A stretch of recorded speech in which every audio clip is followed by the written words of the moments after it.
You can support In the Past Lane with as little as $1 a month. Just go to the support page at our website, inthepastlane.com. Thanks. On November 7th, 1918, wild celebrations broke out all across the United States. Word had come from Europe that the Great War, the war to end all wars, or what we call World War I, had finally come to an end. In small towns and big cities, people streamed from offices, factories, schools, and homes to throng the streets. Bands struck up patriotic songs. Beer began to flow freely. People hugged and kissed and cried in joy. Soon, late edition extras of the local papers hit the streets with headlines blaring in 4-inch type, "The war is over." In New York City, ticker tape rained down on Wall Street. And in Times Square, the world-renowned tenor Enrico Caruso stepped onto his hotel balcony and sang the Star-Spangled Banner to tens of thousands of revelers. But then came the ultimate buzzkill. It was a mistake, a false alarm. No armistice had been signed. The next day, millions of hungover Americans went back to their regular routines and waited. News of the real armistice came 3 days later, on November 11th, 1918. Celebrations that day were more subdued. You are listening to In the Past Lane, the podcast about history and why it matters. We, the people of the United States, in order to form a more huddled masses yearning to breathe free. Consider that we shall be as a city upon a hill. That all men and women are created equal. Give me liberty or give me death. Nobody's free until everybody's free. The government of the people, by the people, for the people, shall not perish from the earth. History matters because it's not just about the past. History's about us, here and now. It explains the world we live in and why things are the way they are. And history gives us insights into how to achieve a more just, peaceful, and prosperous future. So people, let's do this.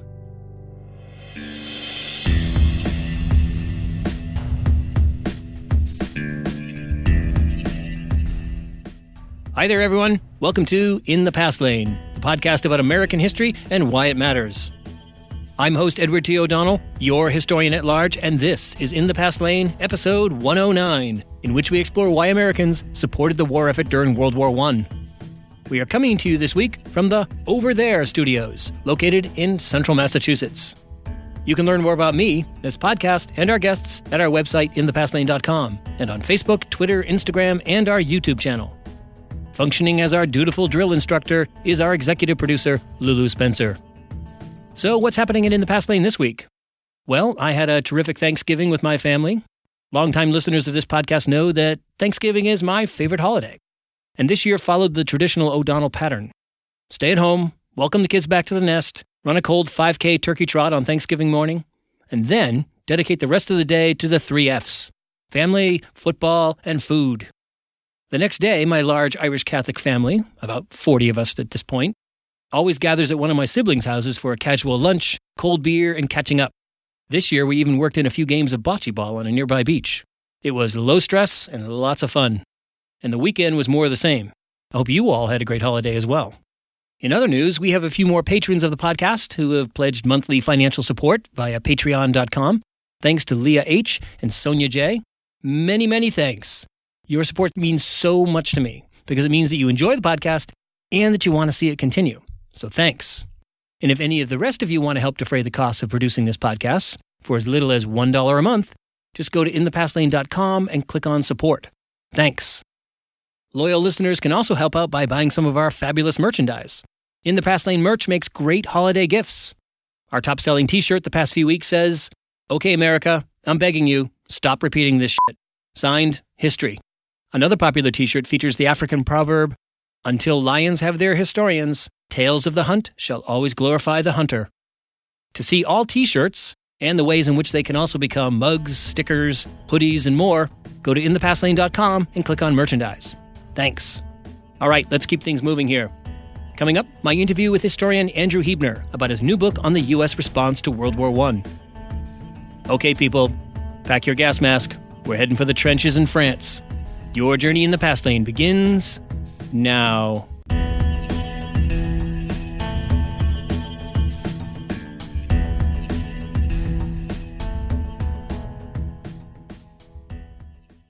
To commemorate the 100th anniversary of the end of World War I, we've put together 2 episodes related to that topic. The previous one explored the history of the great influenza pandemic of 1918-1920 that swept the world in the wake of the war, killing tens of millions of people. In this episode, we turn our attention to the question of how Americans responded to the nation's decision to enter the Great War. Joining me in this discussion is Andrew Huebner. He is an associate professor of history at the University of Alabama, whose work focuses on American military history. He's the author of many books and scholarly articles, including the book, The Warrior Image, Soldiers in American Culture from the Second World War to the Vietnam Era. And he's with me today to speak about his latest work, Love and Death in the Great War. In the course of our discussion, Andrew Huebner explains how Americans shifted from opposing U.S. entry into the war to supporting it once the U.S. decided to join the conflict.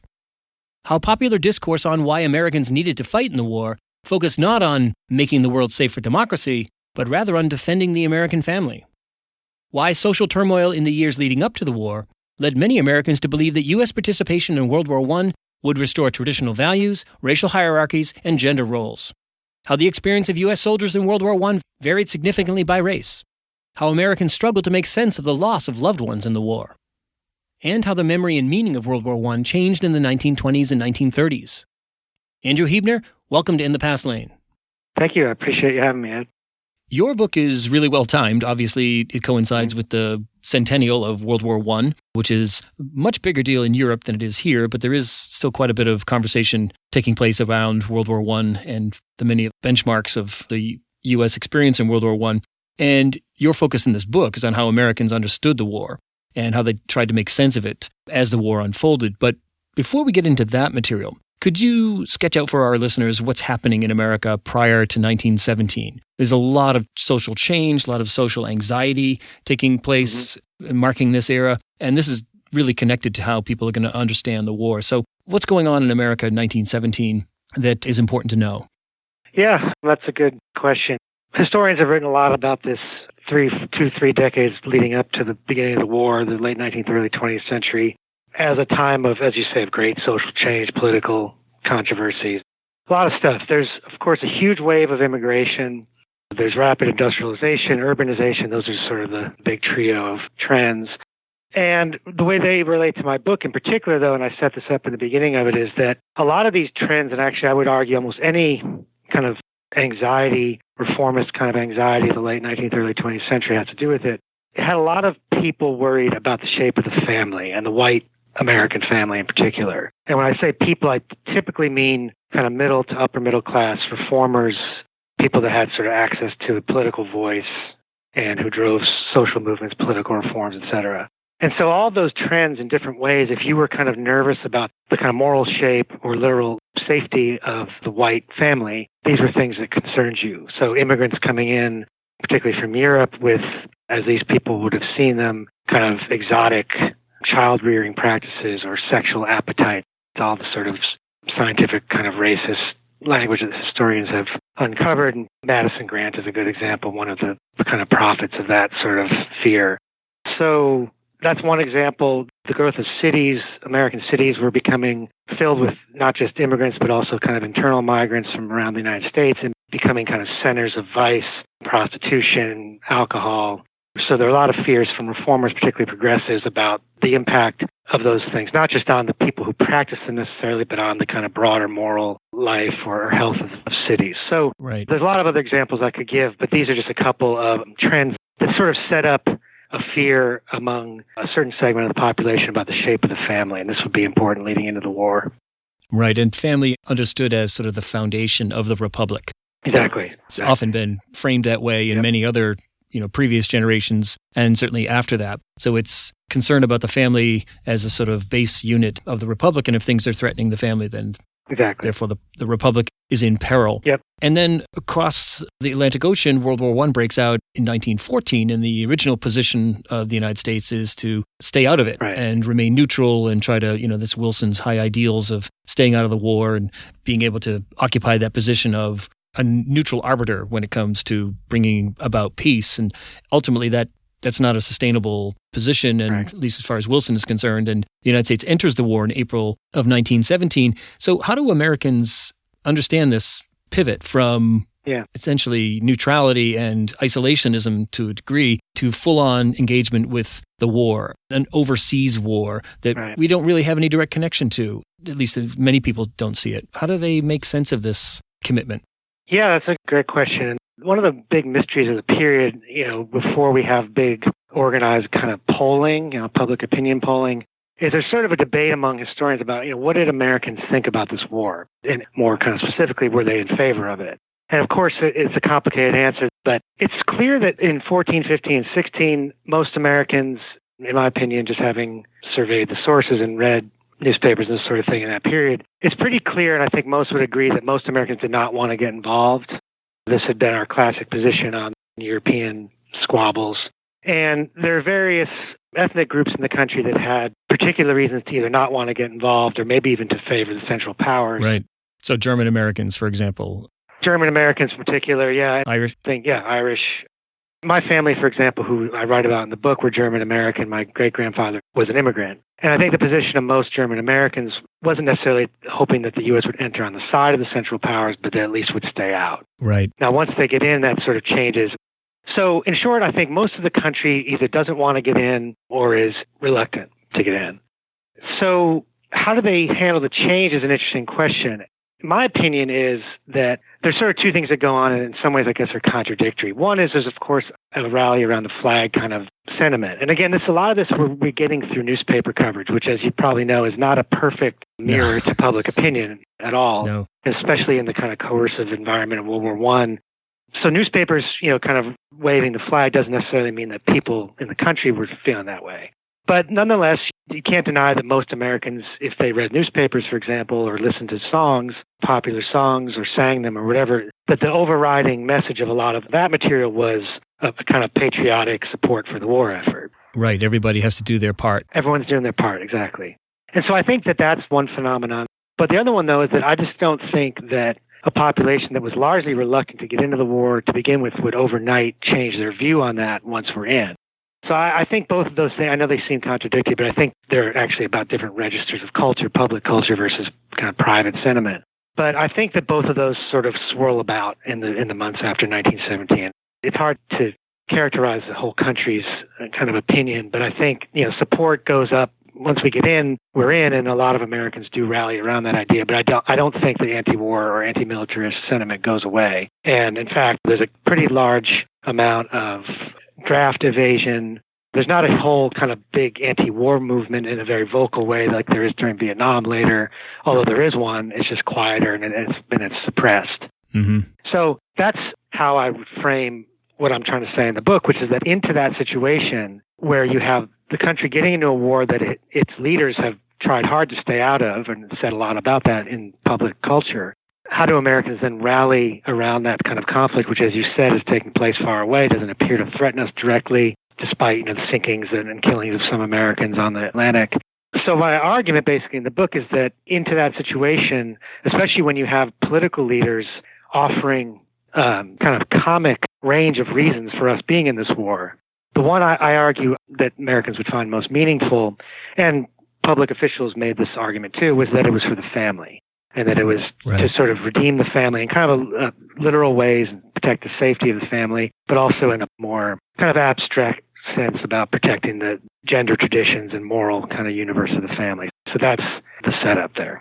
Right. So that there's this narrative that emerges rather quickly about the war having regenerative or redemptive qualities, that it's going to be this kind of jumpstart, or I don't know what the proper metaphor is, but some way it's going to reboot the American family and get it back on track so that men will have this opportunity to really revive their masculine characteristics. Exactly. Women will stop venturing out of the home and take more care to take care of the home and the family, and somehow these and many other anxieties will be resolved because the war has this kind of power. That's at least how people see it and how people explain it to themselves. Yeah. But that also, you note that this is a tradition that is not new to World War I, that people have had this idea. Maybe you could tell us a little bit more about this idea of how Americans have seen or understood or had the memory of war has contained this idea of war as a redemptive, regenerative force. Yeah, exactly. That's the other kind of broad trend that I traced in the opening of the book, which the first one being the kind of fears about the shape of the family, and the second one being the idea of redemptive war. Yeah, it's kind of an older idea, and it's not exclusive to the United States, of course. The idea is basically that wars can be good for the home front, essentially. whether it's sort of in a broad sort of social sense or for individual families, individual citizens. And so one of the ideas that's most relevant to my project is what it does for men, that somehow fighting kind of sharpens, as you say, your masculine character, restores a sense, if you believe in sort of separate spheres ideology, in a period where that had gotten muddied, as you implied, women are working more and more, especially single women. Men are doing jobs in the industrial sector that may be seen as less masculine. That fighting can help restore some sense of those separate roles and sharpen masculine virtue. So yeah, as you say, this is an older idea, and I think it percolates strongly in the opening weeks of our commitment in April of 1917. It takes a lot of different shapes in different parts of the country, but that's certainly a prevalent idea. And it combines powerfully, I would argue, with the idea of the family in decay. And so war offers powerful meaning to this intervention, which, as you said earlier, for a lot of Americans seemed quite distant. Yeah, and it seems there's a lot of idealism in that notion, and a lot of idealism rather broadly applied to what the war is about. It's about saving civilization. It's about all kinds of ideas. And yet you note that there are many contradictions that emerge right away in the war that people talk about and people wrestle with. Contradictions like the draft. I mean, how can you claim to be a republic of liberty and solid individuals and so forth, and yet have a war in which you need to compel millions of people to put on uniform and put their lives at risk? There's also an incredible effort to suppress dissent, really violating at least what we would think of in the 21st century of notions of First Amendment rights, free speech rights, and so forth. And there's many others. There's, the questions about AfricanAmerican soldiers. Anti-German propaganda is another feature. So tell us more about some of these contradictions and how people wrestled with them as they tried to make sense of the war, this very high ideals war. Yeah, so there's a bunch of things to say about that. I mean, there's a kind of deep internal contradiction to a war that's being peddled, at least in part, as a defense of ideals, with all the things you just mentioned, the repressions of civil liberties, the segregation and discrimination against African Americans, the draft itself, and this was brought up by opponents of the draft, particularly in the South and the Midwest, and the suppression of anti-war dissent and then the abuse of German Americans in particular. But there's a kind of another wrinkle to that, though, that I think is, as I said earlier, it's almost comical. But if you read the newspapers, for example, which often were kind of voice boxes, if you will, for officials, about what the war was about in 1917, in April and May, it's unbelievable the number of things that are sort of trotted out as things that this war will make better. I mean, I detail some of these in the book. Right. A lot of it is the stuff you mentioned about saving civilization, spreading democracy. A lot of it has religious inflections, just all kinds of work this war was going to do. In fact, there's sort of a funny moment to me where there's a big rally, I think it's in New York, and this is a rally for the war, like a supportive rally. And one of the speakers said something like at the beginning of it, like, we're all rallying around this war and America must win, but at some point we'd like to know what this is actually for. And this is even a supporter saying that. Yeah. We sort of politely submitting that, at some point we'd like this clarified. And so even Wilson, the famous quote from that speech in April 17 about making the world must be made safe for democracy. And I've heard David Kennedy make this point, who wrote a seminal book called Over Here on World War I, 1980, I think. But I've heard him make this point too. This phrase was sort of deliberately passive voice. Mm-hmm. Wilson later actually kind of disavowed, and indeed many supporters of the war openly in the Congressional Record, you can read it, disavowed any kind of project to impose a particular ideology or political system on anyone. They saw it simply as defending American honor, protecting Americans on the high seas, but also sort of more generally from maybe an expansionist Germany. So I think, and I argue this in the book, that even some of the idealistic language about democracy, if you look at, you kind of get in the weeds in public culture of 1917, was a sort of a word that was trotted out, but if you look at it, often in articles or songs or whatever that even invoke that language, it's really about something more everyday and kind of simple. The ability to live safely and happily. Right. And government officials had a sort of battle amongst themselves over this during the war. I document one moment where they sort of have a big meeting, a lot of propagandists and others in the government that say, all this appealing to emotion has gone too far. Every billboard you see, I think they say pedals to, has a picture of a baby kind of sinking to the bottom of the ocean, that sort of thing. Right. And there's a lot of contradictions in what I'm even saying here. you have Wilson disavowing the idea that he's trying to impose a political system at certain moments, but you also have other leaders saying that we have to remind the public that this is about big, broad geopolitical things, not babies sinking to the bottom of the ocean. So there's a big swirl of kind of broad idealistic, but also more kind of prosaic defenses of the conflict. So it's into that kind of murkiness, I argue, that the kind of appeals to the family are the consistent thread. And the other big kind of part of the book is how those have purchase among regular people. Yeah, so why don't we talk about some of these regular people? You profile in detail a number of soldiers, but also bring in other important figures like, a nurse, a teacher, black soldiers, a wide range of people. Mm-hmm. And you bring to your analysis, or you base your analysis a lot on these wealth of private papers, diaries, letters, the very sort of thing that does reveal at least partially what's going on inside the heads of individuals and how that plays out in real time, because people aren't, as you say, just either pro-war, anti-war at any, throughout the war. Their opinions change based on what's going on, which is true in any moment in time, in any place. Right. So tell us about who some of these soldiers are that you profile and what you've learned by getting into their private papers and letters and so forth. So there are several main figures I track. One of them who, oddly, the project started with him in a way when I was a kid. That's my great-uncle, Arthur Huebner. Right. I use his experience as a window into the experience of German Americans. As I say, his father was a German immigrant. His son, Arthur, my great-uncle, is one of the characters I track. He lived in Wisconsin like many Germans did. So I use his experience to kind of draw out he was drafted. Yep. And so he stands in for draftees and also as a way to get to the German American experience. Yeah, which is potentially very conflicted because of their ethnic heritage and ties, and also their real need to prove their patriotism and their loyalty, given the anti-German propaganda that's going on. Yeah, exactly. And I think there's a famous phrase that German Americans said at the time. It's like, Germania, our mother, Columbia, or America, our bride. Mm-hmm. And so I think a lot of German Americans, I think my family is an example of this, they had loyalty to the homeland, but they had come to America, and once the war started, through their loyalty to the war, and even if they were privately conflicted about, which I'm sure you're absolutely right that they were, but then also, like my relative Arthur sent a lot of their sons to that war, and there's a lot of ironies in that. So what was Arthur Huebner's experience?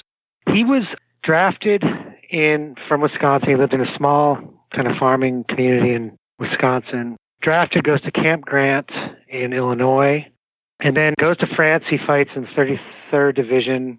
He sees a good bit of combat and then is involved, as many doughboys were, about 1 million, in the Meuse-Argonne offensive at the end of the war that starts in September 26th.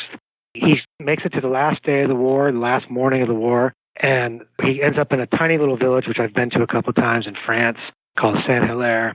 The night before, November 10th, orders come down. Negotiations are already happening to end the conflict, but orders come down to attack this other equally tiny village called Boutonniéville, which is about maybe less than a mile down the road. And the next morning at 5, they do so under an artillery barrage that was not as big as it was supposed to be. And Arthur's unit goes forward, it gets repelled, make it back to the town Saint-Hilaire, and then they hear at around 9 a.m. that the war is going to end at 11 a.m., so they stop the attack. But unfortunately, Arthur had been shot in the chest during that failed assault, and he dies a couple weeks later on his birthday, or right after his birthday, in late November of 1918. Yeah, so quite a poignant story where, dies in one of the final conflicts of the American participation in the war, so close to the end of the war. But exactly, yeah. And what else do we need to know about Huebner in terms of how the family dealt with the grief, as did many American families? How does that shape their own experience of the war and families like that, and also how that maybe changed as the war receded, as it became more of a memory in the 1920s?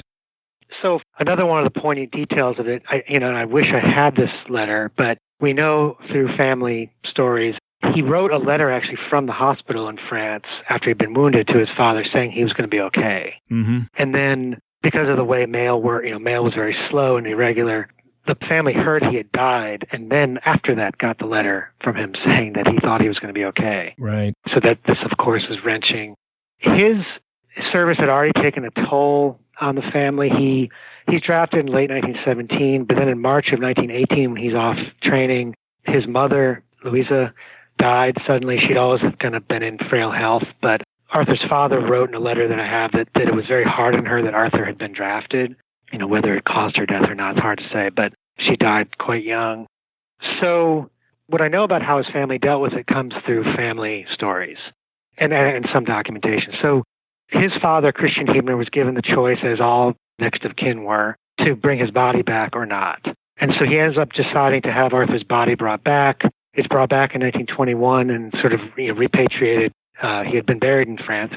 But in terms of kind of the emotional toll, I know more about this with one of my other characters.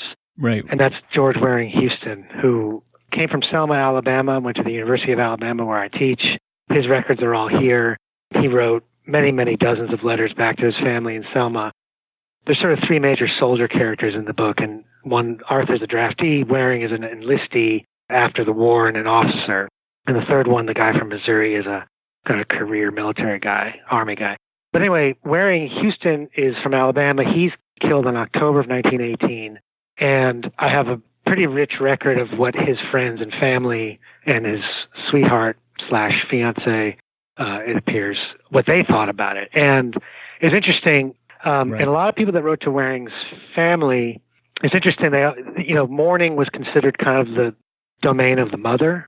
So a lot of these condolence notes, actually all but one, I believe, went to Waring's mother. And they, again, sort of like public culture, tried to invest his death with broader meaning, but kind of personal meaning, though. Right. It wasn't a lot of talk of democracy and civilization, that sort of thing. It was more, to circle back to what we talked about earlier, they were trying to console her by reassuring her that his service had showed personal virtue, that he had been a man. Right, noble. Yeah, exactly. Noble sacrifice, essentially had sacrificed himself, but not necessarily, they didn't sort of say for what exactly. I mean, they didn't say so that the world could be made safe for democracy or anything like that. They sort of left it at that the war had sort of demonstrated his personal virtue.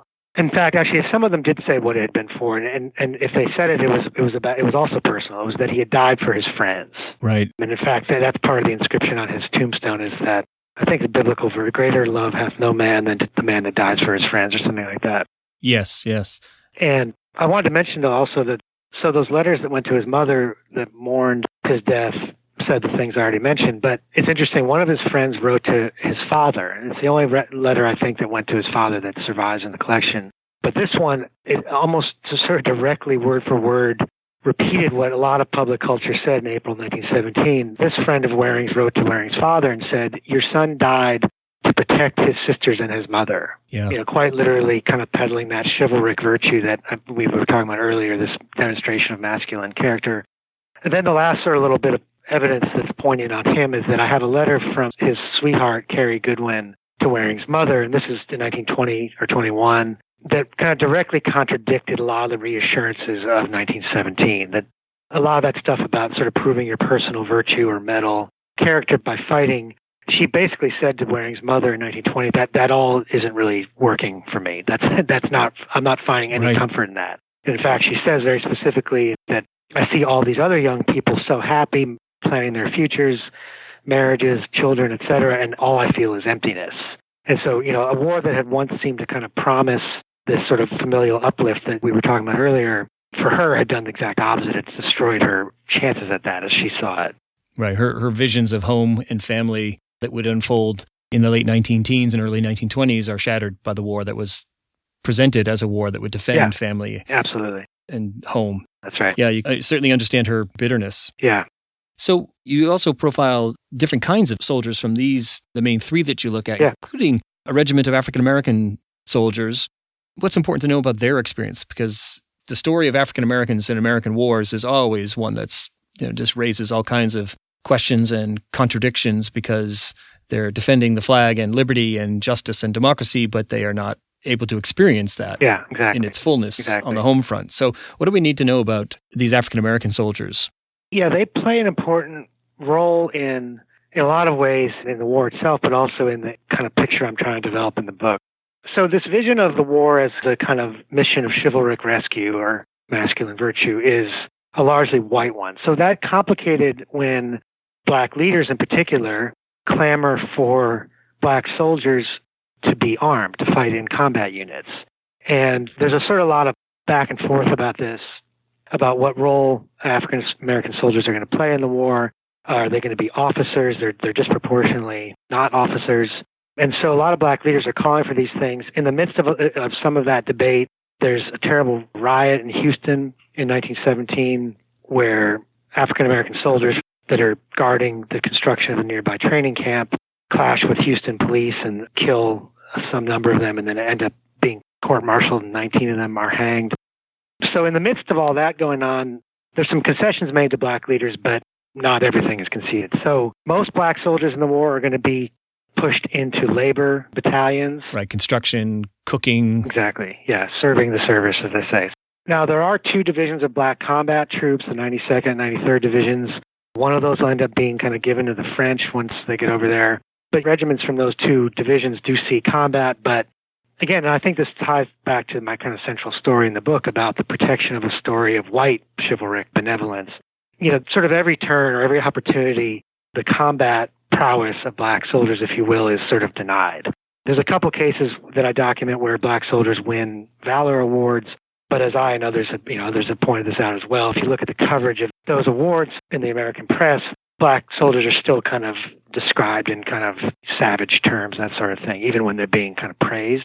So this is one of the disruptions, though, that you kind of alluded to earlier, of the story that I think is prevalent in April 1917, that a largely white army will rescue not just France, but American families, either specifically or in this kind of broader way. That's disrupted by the presence of a lot of black soldiers in the war zone. But then, in turn, a lot of officials, American officials and regular American soldiers, including Waring and my nurse in the story, Natalie Scott, push back against the sort of potential threat that brave, courageous black soldiers pose to that story, if you know what I mean. Right. So when black officers are commissioned and go to France at there's a separate officers training school in the United States, and they go to France, the white soldiers will not salute them often, and there's violence surrounding that. Of course, the most explosive example is when they get near French women or white women. Right. And this leads to one of the stories I tell in the book that others have told as well, is of the hanging of William Buckner, who was a young teenager from Kentucky, was in a labor battalion like most black soldiers, had a probably consensual relationship with a French woman, but she cries rape, and he's found guilty of that and is executed in the war zone in France. Now, American officials didn't really want any doughboys associating with French women for a lot of reasons. Right. But they particularly didn't want black soldiers doing so. And there's a lot of reasons for that, but I argue that it ties in with the policing of this story, the policing of a story that it was white soldiers that were there to save the family or France or whatever. Western civilization. Exactly, Western civilization. And they should be the beneficiaries of gratitude for that, or even of the attentions of French women, if anyone was going to be. Well, the war ultimately comes to a conclusion, as you've already noted, in November of 1918, and there's tremendous celebration across the country. Yeah. A relatively quick war as far as American wars go. But, there's also many people that are racked with grief because they're getting notifications of their sons and brothers and fathers having been killed in the war. And then the notions of what the war was and what it meant don't stop in November of 1918. It's a story that continues to unfold. And, the way it's usually told is that Americans oppose the idea of going to war. Then they declare war and everybody's all in, and it's highly idealistic. Yeah. And then almost immediately after the war, a big 180 in terms of public opinion shifts towards, widespread disillusionment with the war and sort of post-war anti-war sentiment. And you tell a story that's a lot more complicated than that. So what happens as the story continues into the 20s and as Americans struggle to make sense of the Great War? Yeah, that's interesting. So that narrative you just mentioned, I mean, you're absolutely right. That's the dominant narrative, I think, about reluctance to support to disillusionment. And there's a lot of ways to get at it. Steve Trout, who's a literary critic, has written a very good book about this called On the Battlefield of Memory. And he argues that actually the memory of World War I in the 20s and 30s was more conflicted than we think, and that the disillusionment impulse or angle was there, certainly, but also was joined by other sort of more, or kind of less cynical views of the conflict. And so you have, like, for example, and I write about this character a little bit too, is Thomas Boyd, who's a Marine and the author of a post-war book called Through the Wheat, which is a great kind of story of combat and breakdown, emotional breakdown of World War I. He also wrote other kinds of more rah-rah kinds of things for Marine publications and stuff like that in the 1920s. And so some of the same dualism, if you will, or that sort of tug between loud kind of patriotic support in the newspapers, but continuing like sort of percolating reluctance. I think that continues into the post-war. I mean, you still have people celebrating the conflict in various kind of venues, but you have a lot of other people who are not. Now, it is true, though, that there's a lot of kind of big, loud moments that express the disillusionment side of that. There's various, as you know, hearings and so on about whether the war had been, the munitions makers and financiers had sort of driven us into the war. Right. There's, of course, as conditions in Europe break down again in the 30s, a lot of talk about, what was that for? And that continues to this day. I mean, we can get into this, but, a large part of the reason the war is quiet in our national consciousness is I think people then and now really kind of don't know what it did exactly. Right. And it's always overshadowed by World War II, which seems way more familiar to people. So I think that plays a role in it too, that it's layers of memory. It's memory of World War I, but also memories of other wars as well that kind of complicate the picture.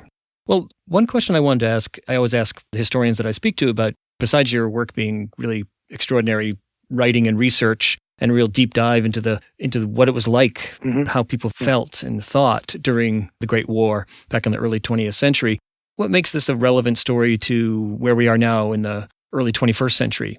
In a way, it's pretty obvious in the sense that war is always relevant, but war in 2018 is pretty abstract and distant for most Americans. It doesn't have that centrality like it did during World War I, where you couldn't go around a corner or pick up a newspaper and not be just confronted by messages about the war effort. Today, war seems to be sort of far away and distant, both in terms of miles, but also in terms of consciousness for many, many Americans. And war seems to be endless, or another way to put it, perpetual, as opposed to World War I and World War II, which had real finite beginnings and ends. So is there anything from this early 20th century war that speaks to us today?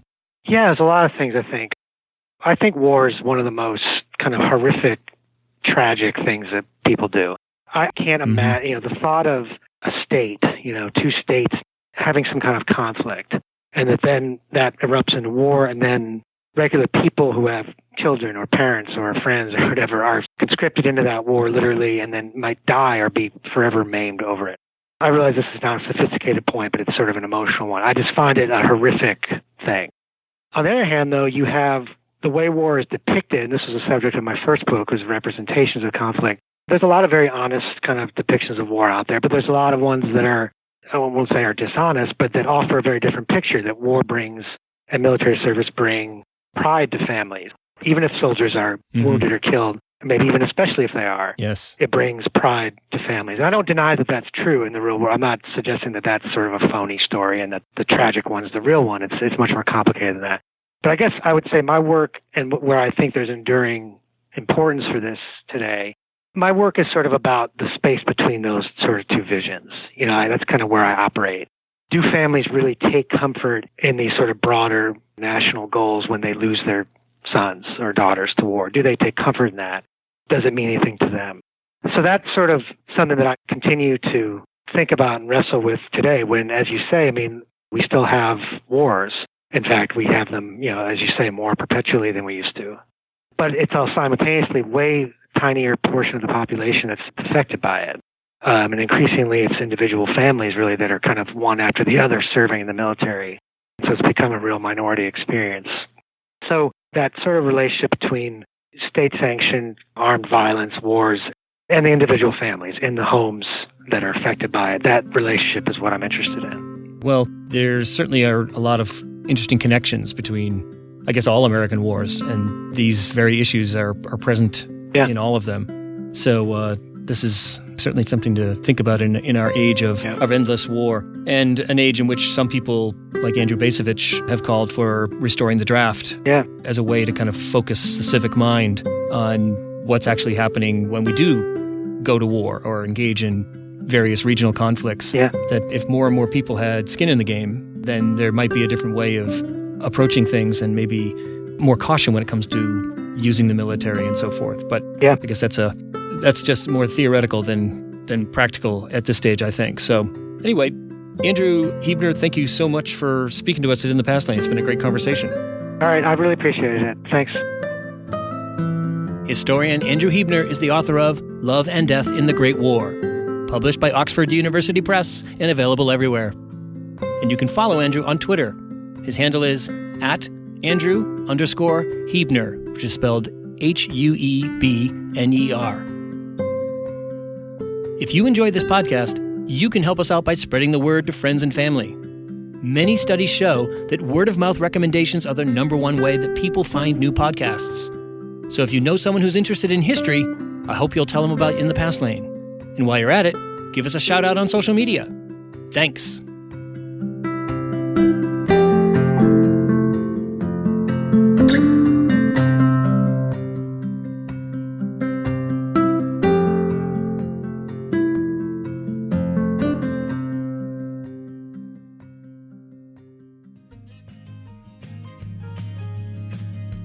Okay, people, that's all for this episode of In the Past Lane. Thank you so much for tuning in.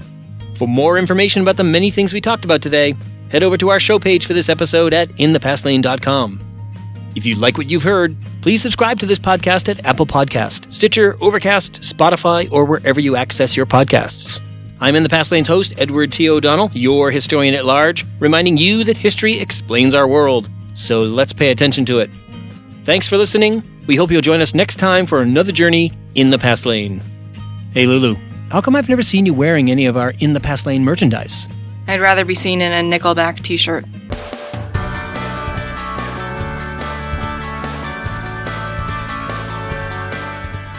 SBI, Snoring Beagle International.